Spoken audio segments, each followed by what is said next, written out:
Hi everyone, me again. I've received some interesting questions about my books that I'm um, working on at the moment whilst I'm here in this sanctuary in Mount Lofty Ranges. And I'm happy to share some thoughts with you. I've been quite open about it. One is I've done about 80,000 words already, but one is on a lived experience piece of writing, but also has a professional mental health perspective given after each chapter.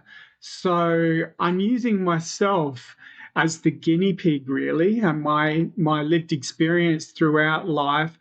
I mean, we go all the way back to childhood and adolescence, and look at the issues of trauma, of bullying, of attachment theory, and how that affected me growing up. The early diagnoses, the early signs, as far as mental health issues are concerned. I also look at my neurological health issues throughout. So temporal lobe epilepsy has been a really big issue for me, but particularly in the last 15 years. And so what I wanted to do, and for those who don't know, I was a lawyer for a good number of years, but there was something missing. And when I started to slowly fall from grace, for want of a much better expression, but you know what I'm saying. When things started going awry for me, I wanted to know why. I wanted to know how. How is everything going so well for me? And then in 1 minute it wasn't. How could I be riding high in the music world and playing like my life depended on it, like it was my soul, it was my song, and then all of a sudden that was taken away from me? How could I have gone through all of that? What was the meaning behind that? And I kind of go into a Viktor Frankl, and his renowned psychiatrist who went through the Holocaust, and he went through meaning making, and how one can make meaning out of suffering. But anyway, much more than that, a lot of the modalities in psychotherapy and psychology that we learn at university really started me questioning things that had happened to me in the past, why I had been the way I had been, etc., etc., to the extent that I've come to the realization that, shit, this actually might be interesting to somebody. So I'm not. This money making is not what I'm interested in. It's basically reaching at least one person who may be touched by my story, or who may find it useful for themselves in their own journey moving forward. But that's that, and there'll be lots of interesting things in there, lots of things that people will never have known about me. But it's not like a curriculum vitae. You get the good and you get the bad. And that's the nature of telling truth. So the truth will definitely be there, and may be uncomfortable for some. The second book that I've already started writing is on community mental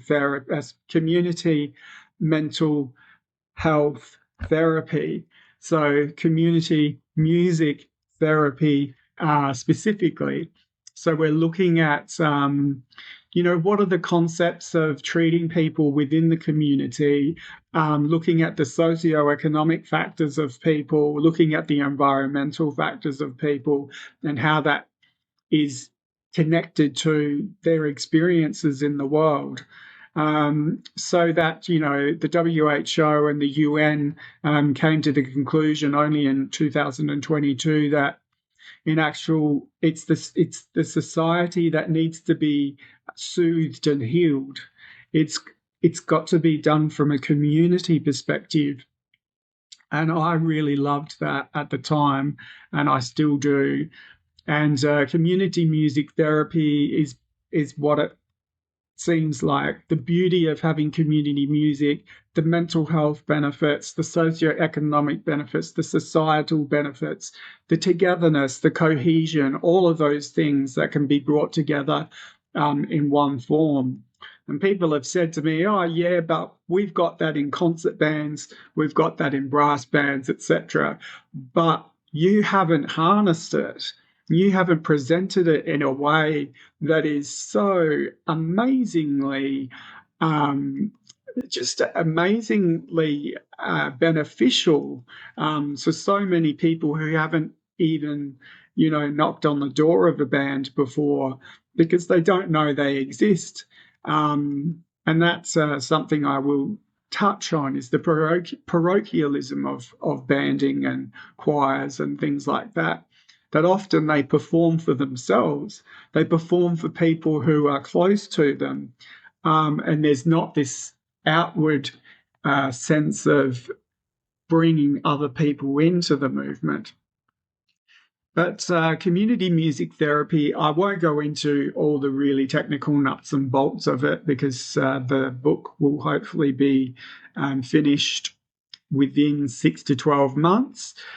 I've got over 50 people who are willing to share their stories, either on a name basis or a no names basis, and that's a huge deal for me to have that support from the brass banding community in particular.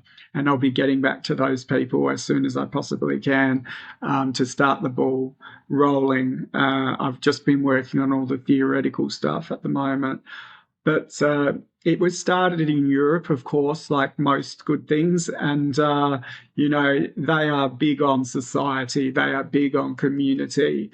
So there's a small handful of European academics that really looked into this, a couple in the UK as well. And there have been some textbooks, but there's been nothing from an Australian point of view. And I would like to change that with all of your help. So there we go. There's my little crazy talk about the books that I'm working on.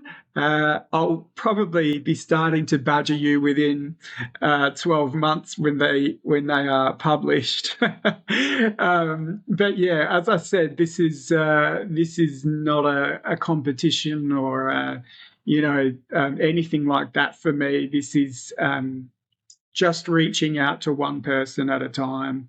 And if only one person takes me up on that, well, it was worth every moment. Okay. All right. Lots of love to everybody. Mwah. And I'll speak to you soon.